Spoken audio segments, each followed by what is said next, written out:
So good morning to all, good afternoon or good evening, depending which part of the world you are. My name is Marco Teixeira, and I have a great pleasure to start this event with all of you. But before we enter the formal proceedings, I will give some information generically in terms of the platform that we are using. This event, it will be video recorded and will be available in our website and shared with registered participants. Please note that cameras and microphones will only be activated for speakers and moderators, and all other participants, if they want to submit any queries or any questions, they could do so on writing using the chat room function. In order to view only the speakers in the full screen, please press the little square with two dots inside of the upper right side of your screen. Since the event is expected to last 50 minutes, if we have time in the end of this section, there will be a part of question and answers if the time allows. Simultaneous interpretation is available in English, Arabic, and Spanish, and the participants can choose which language they prefer by clicking on the floor button on the bottom left side of your screen, and you select the language that you want to listen to. The floor option is the original language of the speaker that is using in this platform. The panelists, when they take the floor, they will unmute themselves and maintaining the cameras on during this period. With that said, I would pass for the more formal part of this event, and it is my pleasure to greet you all to this virtual event on the occasion of the 10th section of the Conference of Parties to the United Nations, the Convention Against Transnational Organized Crime and its protocols. I see the audience today. We are more than 120 participants connected, and I see many familiar names that are joining us from all over the world. Thank you for your time. And to begin with, I would like to express our gratitude to the State of Qatar for co-organizing with us this event. And obviously, thank you extremely to our speakers and panelists that will share with us their insights and their perspectives. This high-level side event aims to underline the importance of prevention programs for vulnerable youth as part of a comprehensive strategy to counter gang violence and organized crime, exploring in particular sports-based interventions, building on the work done under UNODC Global Program for Implementation of DOA and Youth Crime Prevention Initiatives. I would like to welcome Ms. Candice Welsh, Deputy Director of the Division of Operations of UNODC, to give the welcoming remarks. Deputy Director, please, you have the floor. Thank you. Thank you very much, Marco. Excellencies, ladies and gentlemen.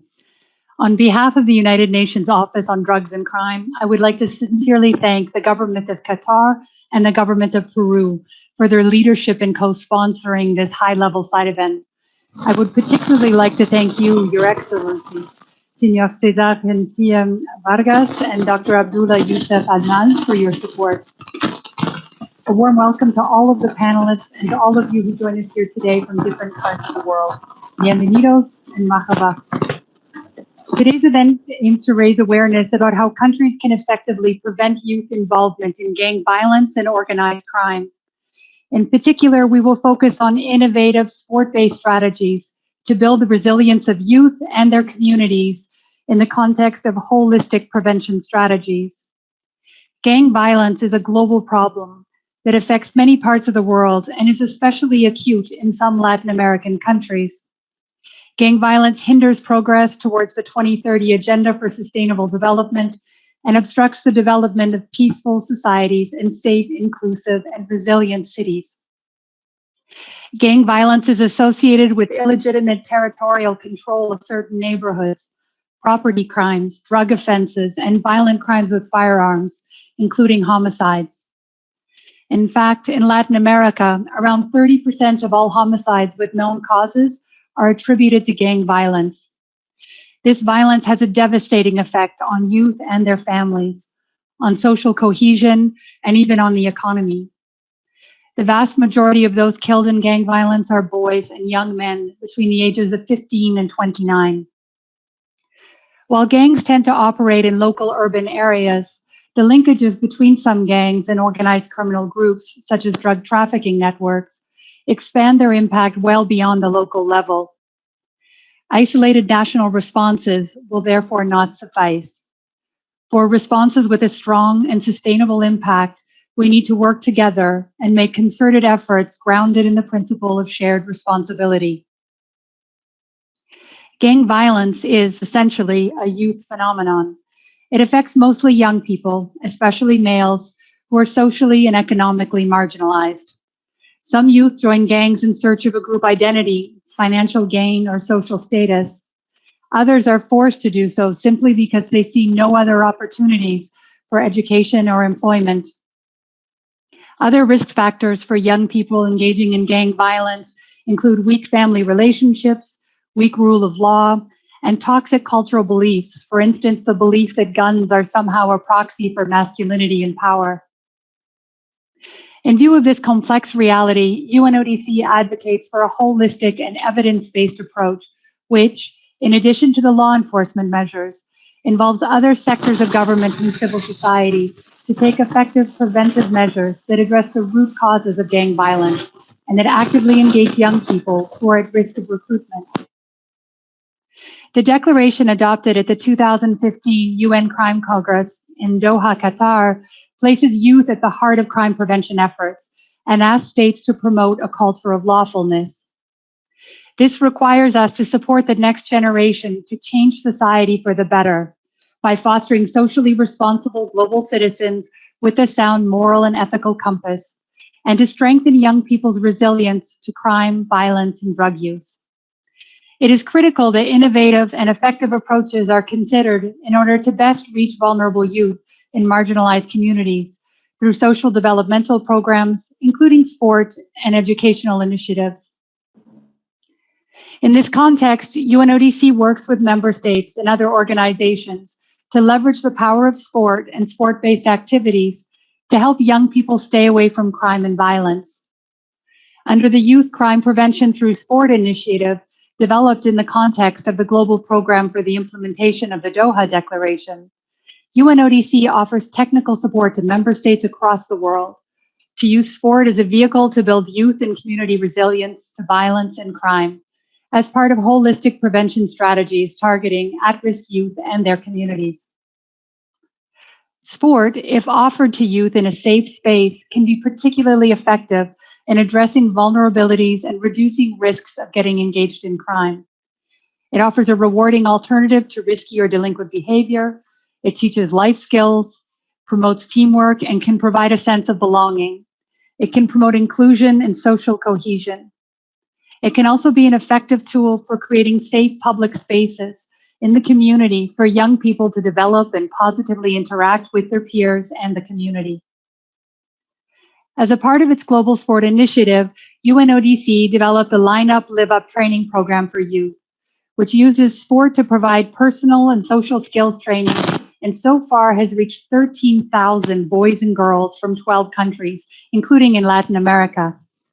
The initiative also provides sport equipment to generate safe public spaces where young people can engage and positively interact with each other and with their communities.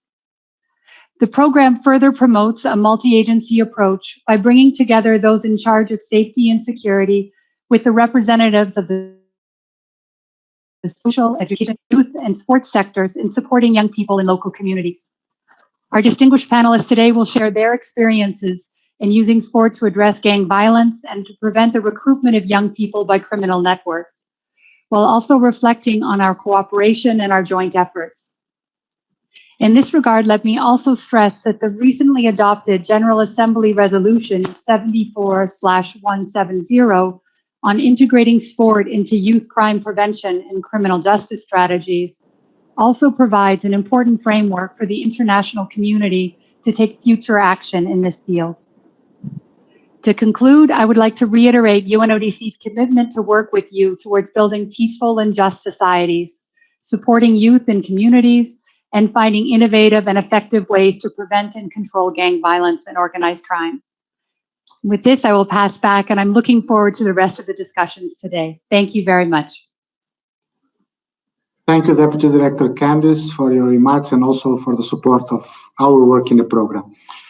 I have the pleasure now to invite, and for the welcome remarks, His Excellency Major General Dr. Abdullah Yusuf Al-Mal, Advisor to the Prime Minister and the Minister of Interior of the State of Qatar. Your Excellency, thank you for being with us. You have the floor. Thank you.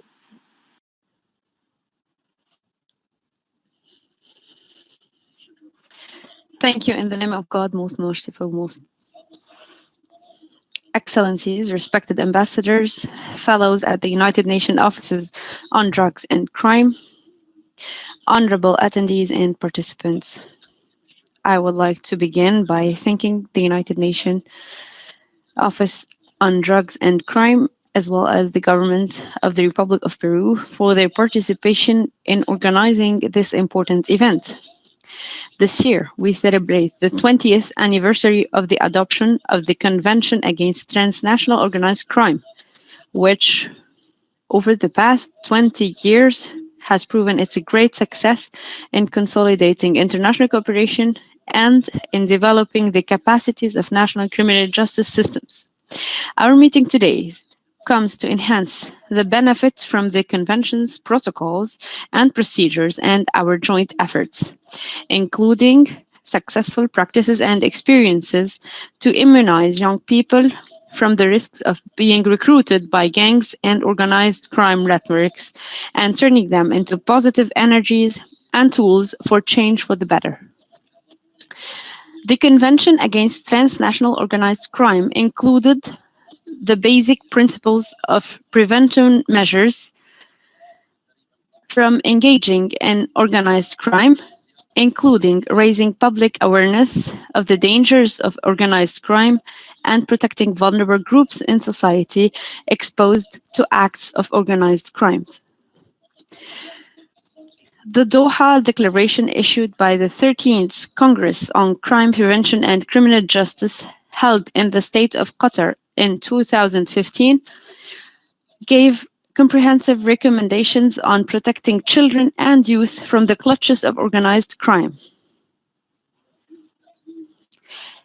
including providing education for all children and youth, including the elimination of illiteracy, integration of crime prevention and criminal justice into our local educational systems, and integrate crime prevention and criminal justice strategies into all relevant social, economic policies and programs, especially those affecting young people, with special attention to programs that focus on increasing education and employment opportunities for youth and young adults, as well as providing universal access to education for everyone, including acquiring technical and professional skills, as well as enhancing lifelong learning skills for all. The essential role of youth participation in crime prevention efforts is the integration of crime prevention. The global program for implementing the Doha Declaration came to transform the recommendation of the Doha Declaration into programs, effective programs, especially within the education for justice pillar and the crime prevention pillar for youth through sport. This was able during the past 5 years to achieve increased achievements in the crime justice in the universities and at schools, as well as enhancing education on crime and criminal justice, as well as enhancing the capability of all the education staff on the drug also. The UNESCO contributed to implementing parts of this educational program according to its specialization.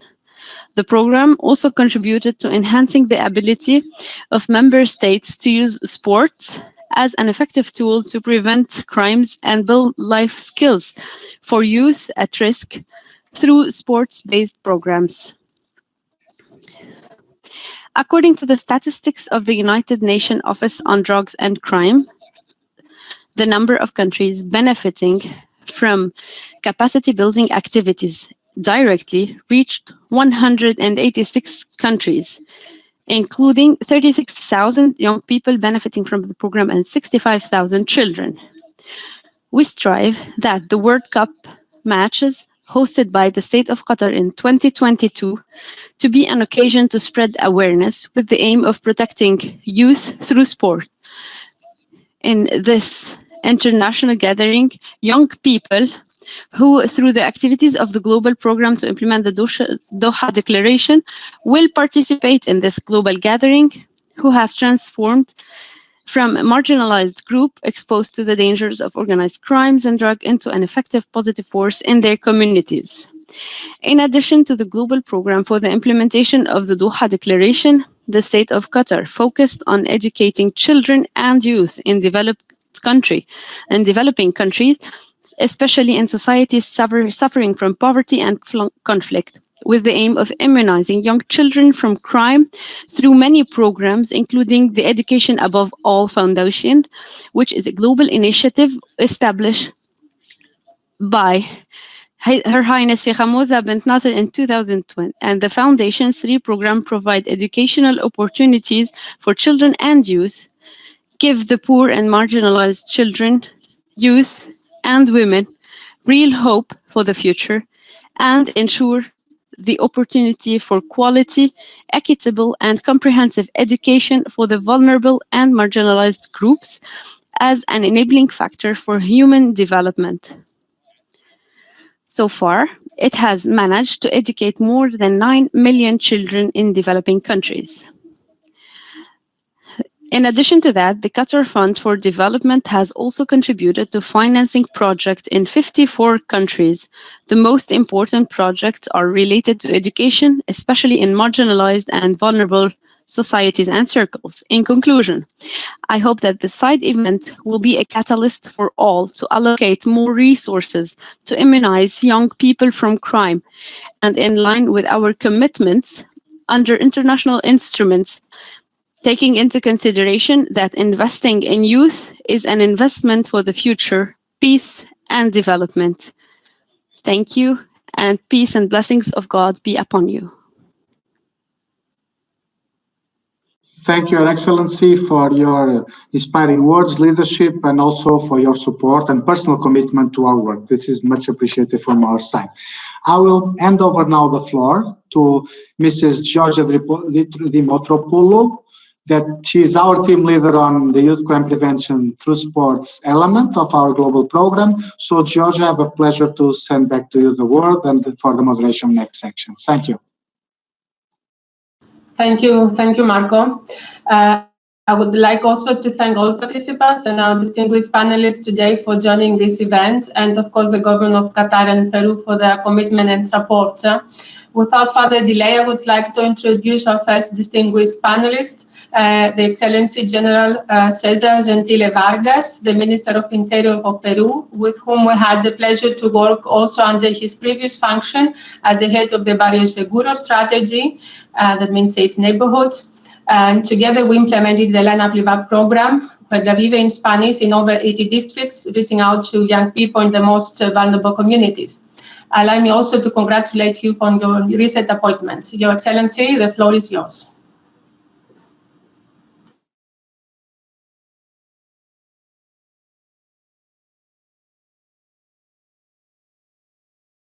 De la División de Operaciones de UNODC. Excellencies, Dr. Abdullah Alman, Prime Minister, Minister of the Interior in Qatar, Mr. Teixeira, distinguished authorities. It is for me a great privilege as a Minister of Interior in Peru to participate in this event on strengthening youth resilience who are at risk of becoming part of organized crime. In the entire world, transnational organized crime seems to have gone hand in hand with globalization and with an increased globalized trade. And this has also been brought on with an increase in global organized crime. So we needed a robust response from the international community. And that is the scenario in which we created the UN Convention against transnational crime and its protocols. The Palermo Convention emphasizes on a series of important factors of organized crime in the entire world, particularly in our territory. In Peru in 2013,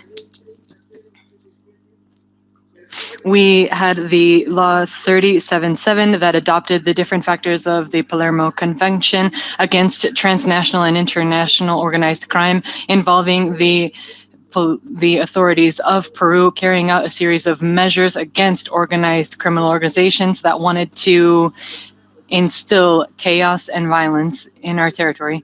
In 2019, the Peruvian government also promoted the comprehensible plan against organized transnational crime, where we emphasize the need to strengthen the fight and the need to involve the youths in these efforts.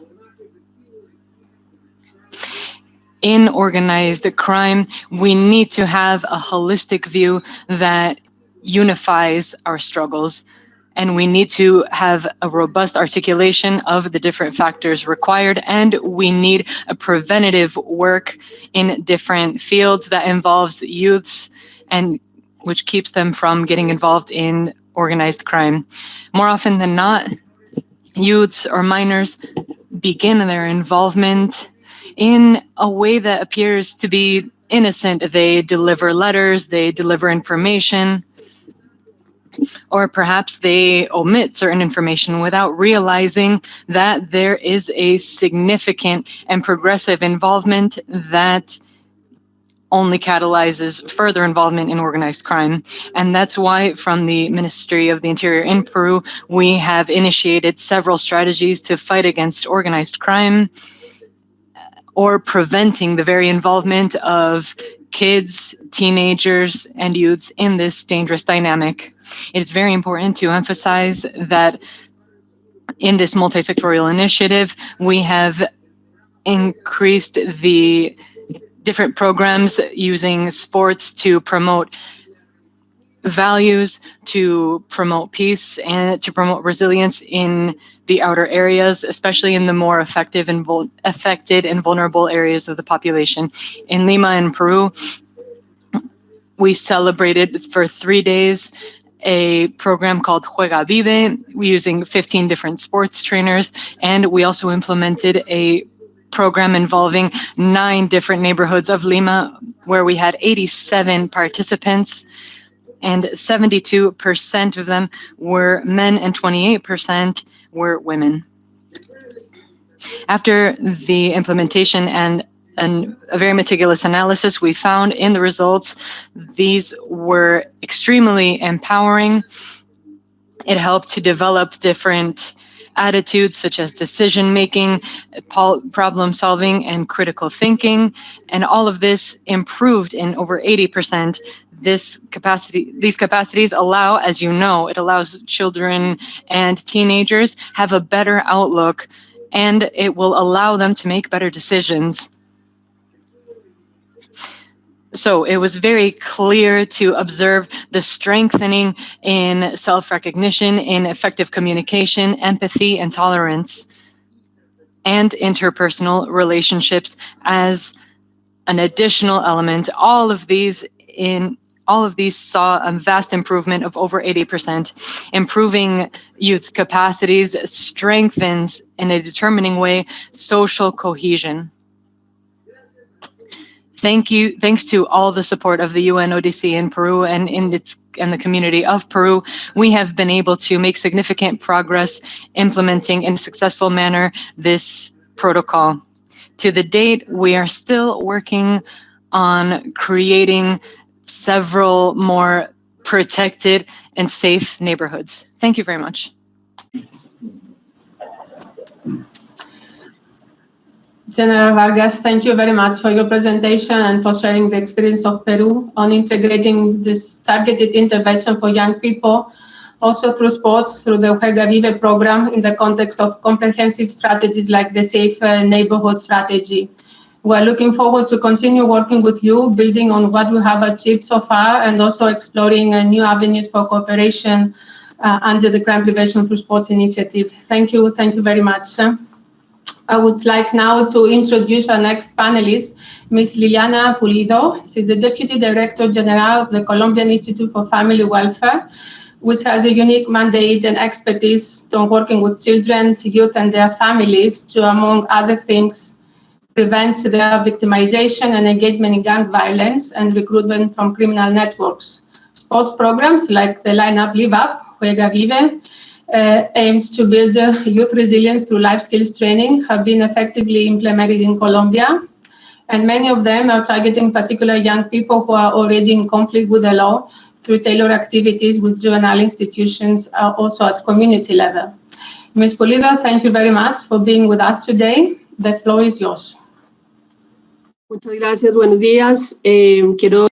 Good morning. I wanted to especially greet Ms. Candice Welsh from UNODC, His Excellency General Abdullah Yusuf Alman, Interior Minister of Qatar, for his contributions, and of course to the panelists, Cesar Gentile Vargas from the Ministry of the Interior in Peru, Guadalupe Maria Bautista in Political Development in the Secretariat of Citizen Protection in Mexico, our moderator, Georgia Dimitriopoulos from UNODC, and Mr. Marco Teixeira, who is the Global Coordinator of UNODC, and the General Director who was confirmed for this participation, unfortunately had to travel to the south of the country for a mission delegated by the President of the Republic, and that is why she asked me to represent her and the Colombian Institute for Family Welfare. It's an honor for me to be in this space where we can share the Colombian experience within the socialization of prevention for youths in vulnerable situations, and of course these good practices that we wanted to share with all of you, and we hope that you find them useful in the different countries. They have a particular emphasis on prevention in the UN Convention against transnational crime. I'm going to share a presentation in the time that I have to speak. I would like all of you to confirm if you can see my presentation. Okay. Within the Colombian context, we have a series of strategies that guarantee the rights of teenagers and youths, promoting different capacities in order to face different risks. This definition, we link it to a series of opportunities to build projects that are sustainable. We have a special protocol for the penal responsibility system.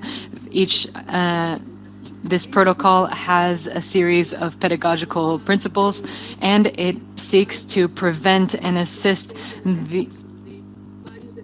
the delinquency from the beginning until to the very end of the different social determinants. Colombia has this protocol. It's very successful. We have a very important point of success. Between 2013 and 2020, we have succeeded in decreasing by 13% every year the link between teenage voluntary involvement in crime.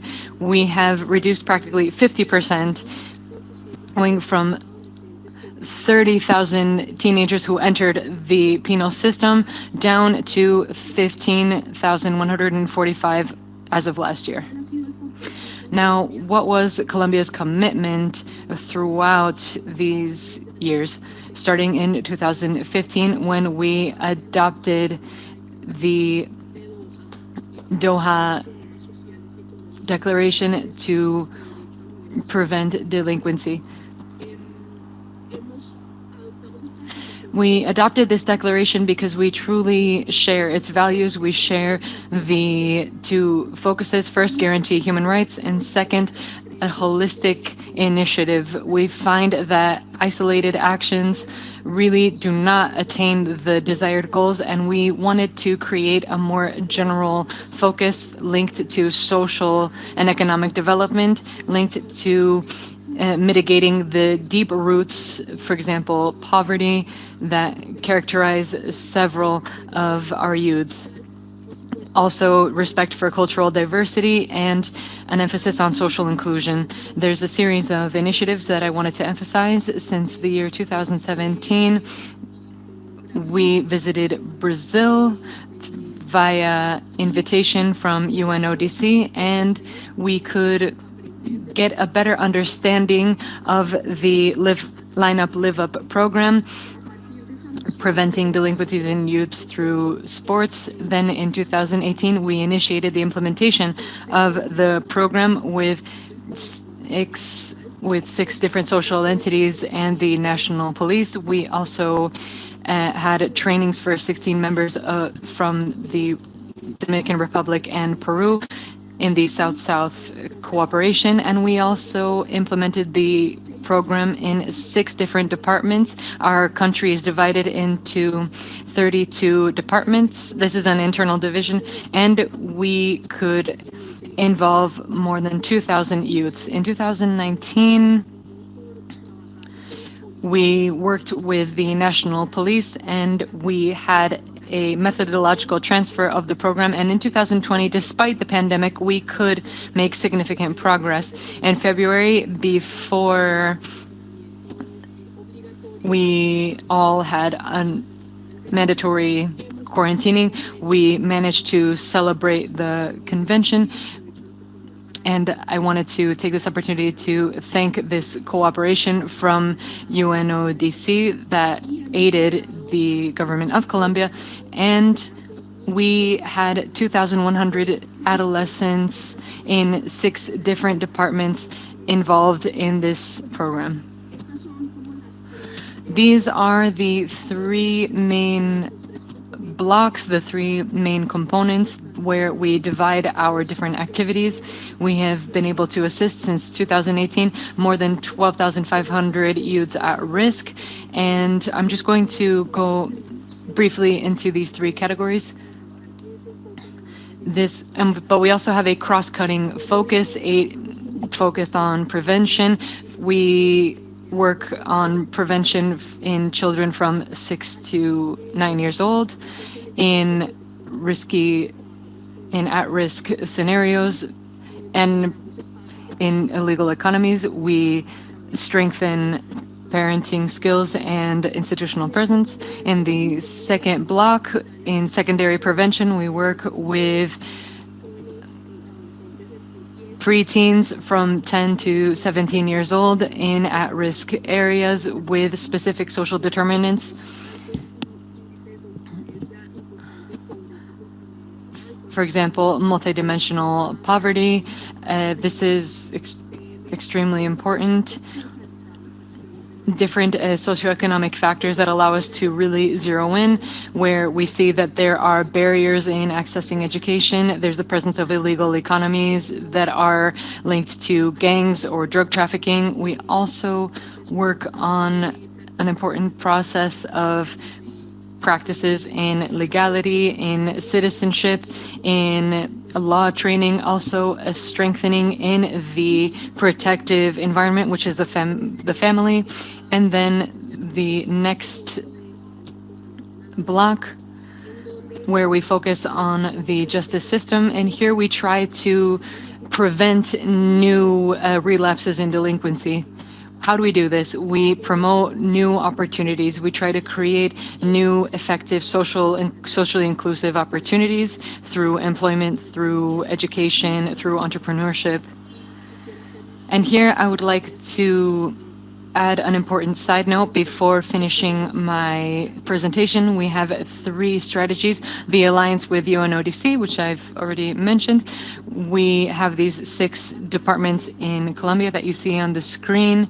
They are distributed throughout the country. We are establishing a series of diagnostics for public policies on preventing delinquency, where we've seen a great participation of adolescents and their families. We have a strategy which is articulate and prevent equals secure future. This has very important work with the Ministry of Justice, the National Police, UNODC.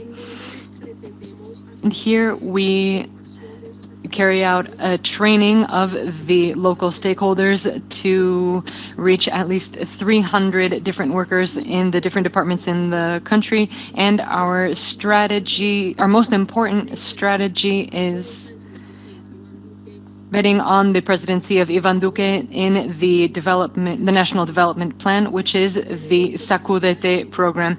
We have a goal of reaching more than 400,000 youths between 14 and 28 years old in the national territory. And I wanted to just very briefly explain what the Sacudete strategy is. In the exchange framework, we find that Colombia really can contribute this strategy to the global efforts against youth delinquency. And so what is this strategy? We are searching to create a community of youths between 14 and 28 years old where they strengthen their capacities and develop a series of skills. We are trying to really catalyze the talents of our youths and close the gaps so that they can have real opportunities for social inclusion, with a particular focus on the territorial diversification. Colombia, like other Latin American countries, have regions that are quite different from the other. So if we carry out this review, we can create 3 phases that become our methodology. First, Get Inspired, which seeks to show our youths who are part of the Sacudete these tendencies that are the trends that really shape the world. The idea here is to highlight their capacities, to activate their talents, to review their soft skills, which we called 4.0, assertive communication. This capacity building at an initial phase eventually inspires them to move on to the next phase, which is called focus. And here we are working in 4 different sectors: the orange industry, green industry, tourism, and ITCs. There is a whole process for innovation and creativity. We create a market analysis because it's important that youths really have a specific entrepreneurial mindset, and they move on to the second phase of capacity building with more specific capacities depending on the industry that they chose. And we end in the third phase, which is called Transform Yourself, where we really strengthen these skills, and there is an educational factor. There is really an accompaniment depending on the program that they selected, and we try to create a match between supply and demand. There's a network, and this is completed with a mentorship at a company level, and hopefully ensures that these youths have real inclusion. I wanted to conclude by thanking you for the invitation. And in Colombia, we believe that through opportunities, through really offering real opportunities to really take advantage of the real talent that is out there, we can really have an effective guarantee of crime prevention in youths. And we are aware that we have these 3 main challenges that you can see on the screen. And we are truly working on them from our national presidency, from the presidency of Ivan Duque and our coordinator Peláez in this work fighting against youth delinquency. Thank you. Thank you very much, Ms. Liliana. Thank you for underlining the importance of prevention and for sharing the experience of the Colombian Institute for Family on implementing not only targeted but also evidence-based intervention, and focusing also on measuring impact. We look forward to continue our cooperation with the Colombian Institute for Family Welfare to scale up the implementation of the Line Up Live Up program and explore also further innovative ways to reach out to young people and their families also during the pandemic, and address the increased risk and vulnerabilities that young people and families are facing. I would like, because we have Ms. Guadalupe from Mexico, our last speaker. It seems that she has a technical issue, so I would like to ask her also to press the request to speak button, so see we can give you the. Okay, I see you on the screen. Guadalupe, are you ready? I would like to welcome also our last distinguished speaker from Mexico, Ms. Guadalupe Maria Batista Calayud, who is the head of policy development of police in the Ministry of Security and Citizens Protection in Mexico. She's going to share with us the experiences of Mexico in developing and implementing innovative interventions for young people, building also on the use of sport as a tool for prevention in the context of public safety and security policies. Ms. Calayud, the floor is yours. Muchas gracias. Thank you so much. Good morning, everyone. Thank you to the organizers. I wanted to thank the authorities of the UNODC, to the government of Qatar, of Peru.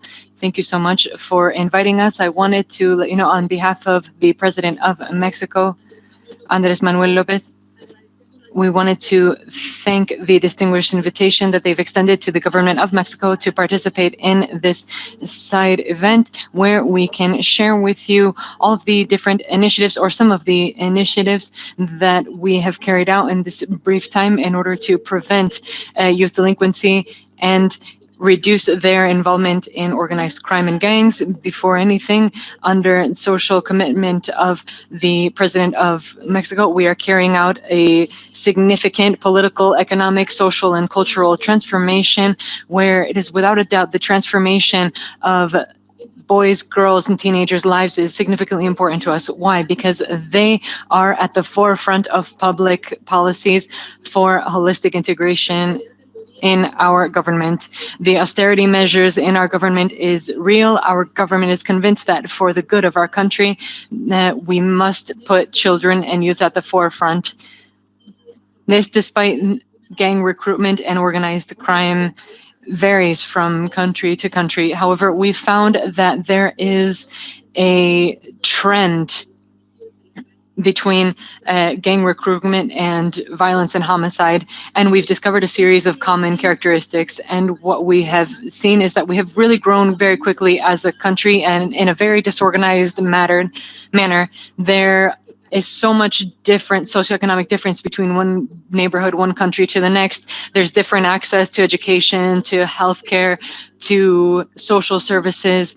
So that's why children and teenagers who find themselves in critical areas, we found that there's a lot more violence, whether it's domestic violence within their own families, depending on the socioeconomic environment that they are living. This really increases their chances of being recruited by gangs due to a need to belong somewhere. On the other hand, it's the very threat from gangs that if they either become part of these gangs or there's no other way. The pressure for this is becoming more and more. There is such an imbalance. Nevertheless, as the Mexican government, we wanted to share with you that boys and girls and adolescents are an important factor, and we are working tremendously on ensuring their well-being. So what have been our findings, and how are we tending to the Doha Convention? And where has it been fundamental? Any type of violence that boys, girls, and teenagers suffer in any context to us is a very serious matter. So I'm going to share with you a presentation. Allow me to locate it.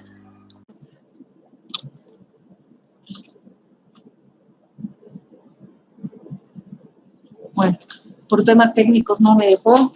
I am having technical difficulties, so I'm unable to share the presentation, but I just wanted to share with you, in order to strengthen all of these root causes that we have discovered and their consequences that organized crime takes advantage of to recruit youths, boys and girls.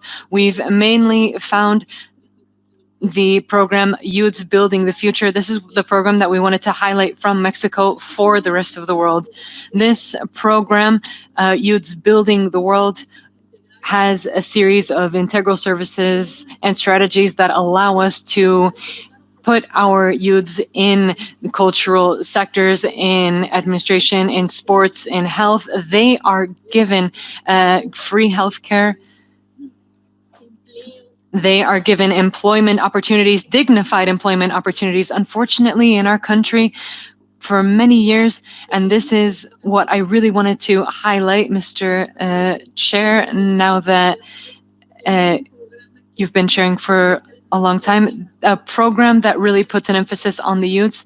One of the matters that we discover is that they say they didn't have a chance to study, they didn't have a chance to find employment, there wasn't even a chance to really enjoy culture, sports, to really turn into young entrepreneurs or to even start a small business. So the program Youths Building the World precisely goes right into this. This is a cross-cutting program where all secretariats at all levels of the government become involved and slowly but surely plant seed, and that's to the youths who become the adults in the future. We support the youths. We make sure that they are at the forefront in topics of culture, security, in social development, and they are the ones who become the peace builders, the actors in different communities where there is higher probability of delinquency, and these are those who catalyze social change. They are the youths who are working with and for youths, the young builders for peace. This is one of the programs that goes in alignment with other national programs, and this has allowed us to really shift the perception. And you all know that the Mexican government is a Guadalupean government. We have found that youths, through diversity, through religious tolerance, social tolerance, we've been able to create and strengthen a series of social ties between families. So there's a program that we need to emphasize peace, and this peace building is really significant, especially with all the different beliefs that we all have, that youths have also driven this participation, that they are able to talk about what it means for them to be young, what is missing. We all know, for example, in the United Nations, the Doha program talks so much about culture and peace from a very young age. So this is what we are trying to drive with the youth and ensure that their rights are respected and protected. We try to create specific attention roadmaps where training, prevention, and the identification of all these root causes that really lead to recruitment and delinquency, all these opportunities that they feel that they might be able to escape their current situation has not perhaps been the best measure. We've also focused on the conditions in detention centers. We found that drugs, for example, have permeated these youth sectors. So we've strengthened these detention centers where the health staff, the doctors, the admin staff has really made known to our youths that there are other ways to escape the situation, that there are better alternatives. And this is where these peace builders have truly allowed it to contribute to strengthening the social fibers and also really promote this message of well-being, this message of health, of delinquency prevention, the message that we really can be the builders of our own peace. We can be a nonviolent community. We can be a group of mediation that manages conflict. We can, perhaps with other youths that have escaped these situations, they themselves can drive their experiences with other youths and be able to tell them that that there is an alternative, that they can build another type of future. We have also integrated national cooperation for development and integration in Mesoamerica, where the Spanish agency of the UNODC has really been a big help with all of these programs that we are driving forward in all sectors, dealing with in the Latin American, Guatemalan, Latin American triangle, where all of these countries have been very helpful. Our embassy and the consulates have also been very helpful. There's so much immigration in our countries, so we are also supporting our migrants in this whole entire situation. If for whatever reason they need to come back, the first ones who have access to employment opportunities, and this is very important to our president, everyone who comes back to our countries, they need to know that they are the first who are going to find employment opportunities. They are going to be given training. They are going to be given employment opportunities. This in agreement with the United States consulate. They will be given training. They are informed of the different programs, and within these programs, the Paisano program, they will have employment opportunities, and the employment opportunities come along with a series of scholarships and bursaries. The participation of boys, girls, and adolescents in violent scenarios. You know that Mexico now is going through a lot of the teenage pregnancy is on the rise. So there's a campaign where youths know that there are alternatives, that there are other ways, programs that are respectful. If a teenager becomes pregnant at an early age, they are given the necessary support, one, so that they can study, that they do obtain a degree, or that they finish their studies if they are studying, so that they are given scholarships, so that they are given housing, that they are fed, so that they can still have a good future. So the government is protecting boys, girls, and teenagers through the National Integral System for Protection. We're doing this through the CIPINA program. This alongside the program we have with our secretariat, we have been promoting several beneficial programs for our boys, girls, and teenagers. I also wanted to share that the population and identity that we are trying to build is to decrease adolescent pregnancies, to make sure that there are the necessary resources so that our youths have alternatives, have opportunities. We also have technical roundtables to promote access for boys and girls in this network of youth peace builders, and also to discover the different problematic situations that they come across if they have a challenge that they are trying to face or overcome from a legal standpoint. So these roundtables of youths for access to justice, they're also allowing us to find out, for example, why are they orphaned, or if this situation if they need a job, if they need a scholarship, if they need better access to healthcare, all of this through the program of Youths Building the World. These are just a few things that I wanted to share with all of you. Thank you so much.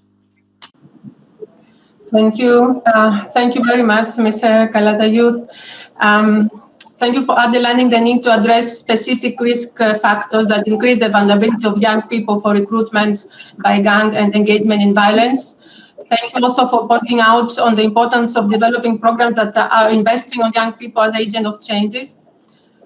Building on the crime work that already done in the context of our ongoing cooperation with Mexico, we stand ready to further support and to implement also the Line Up Live Up program and other innovative interventions for youth as soon as the pandemic allows. Thank you very much.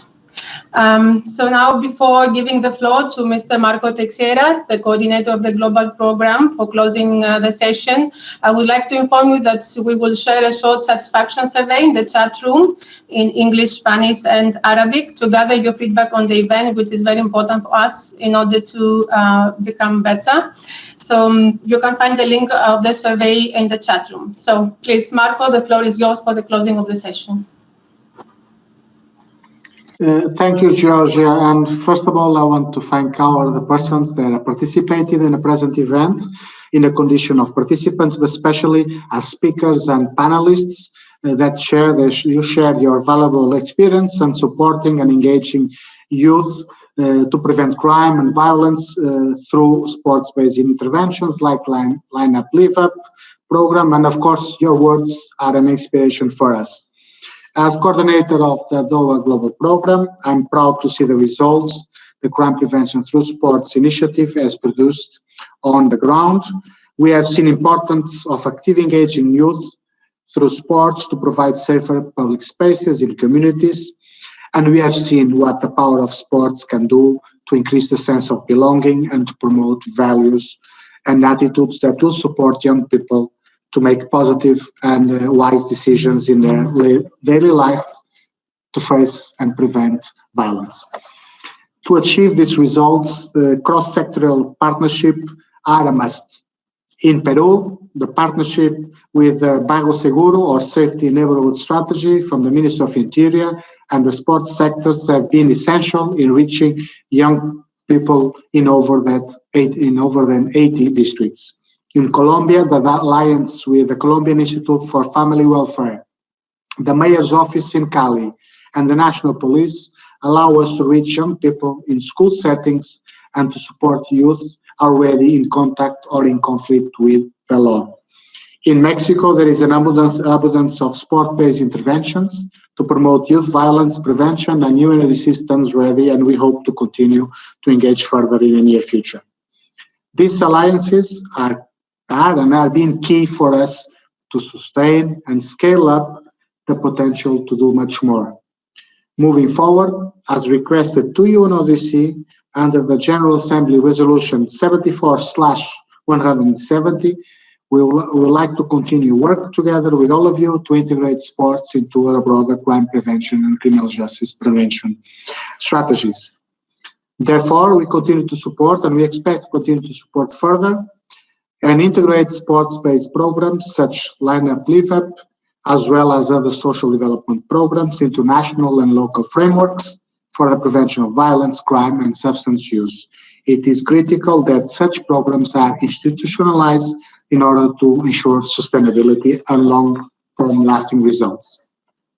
Social, education, and sports programs for young people are as much as important as law enforcement and criminal justice responses to organized crime, not only because they can prevent the recruitment and engagement of individual youth in criminal activities, but because they can foster a cultural lawfulness, moving away from a culture of violence. We can equip young generations with required skills, knowledge to be actors and drivers of change. Before I conclude, once again, these are part of our programmatic priorities for the future, to use innovative sports-based approaches to prevent youth violence, and we are very grateful for the support of the State of Qatar and for their commitment and their continued commitment to work with us. Let me once again reiterate UNODC commitment to support governments in making the world a safer place and to engage and invest in young people through sports and other effective, innovative, and youth-friendly approaches. Before I finish, a special word to my team, special word for you, Georgia, to Lucia, Safa, Anastasia, Alex, Kevin, that prepared this event so carefully. It has been a pleasure to share this virtual space with all of you, and I wish, and with the distinguished panelists, naturally with a special thanks, and I wish you all a good day and stay safe. Thank you.